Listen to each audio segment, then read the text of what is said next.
గతంలో ఎక్కువగా ప్రభుత్వాలు ఏంటంటే వాళ్ళ అధికారంలో ఉండి వాళ్ళ అధికారులు మాత్రమే నిర్ణయించుకునేటువంటి విధానాలు ఉండేవి. కొన్ని సందర్భాల్లో అసలు ప్రోగ్రాం జరిగినట్లు కూడా ఉండదు, ప్రోగ్రాం జరగకపోయినా కూడా ప్రోగ్రాం జరిగినట్లుగా రికార్డులు చేసేసుకొని మొత్తం అంతా వాళ్లే తీసేసుకునేవాళ్ళు. అందుకే దేశ అభివృద్ధి అప్పుడు జరగలేదు.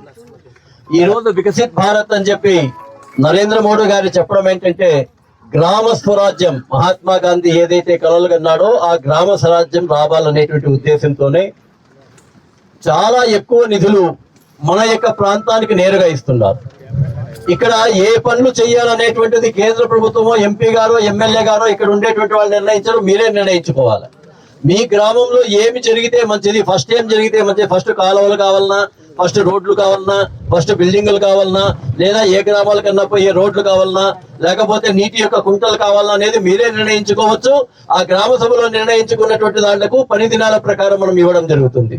అలాగే గతంలో 100 రోజులు ఉంటే ఇప్పుడు 120 రోజులు కూడా దీనికోసం చేయడం జరిగింది.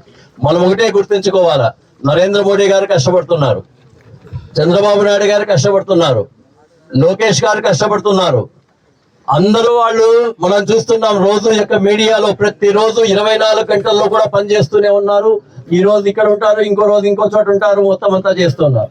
మన బాధ్యత, మన గ్రామం అభివృద్ధి అయితే మన భూముల విలువలు పెరుగుతాయి, మన గ్రామం అభివృద్ధి అయితే మన ఆస్తుల విలువ పెరుగుతాయి. మన గ్రామానికి సక్రమంగా రోడ్లు ఉంటే బయట నుంచి వచ్చే వాళ్ళు వస్తారు, ఇక్కడ పెట్టుబడులు పెడతారు.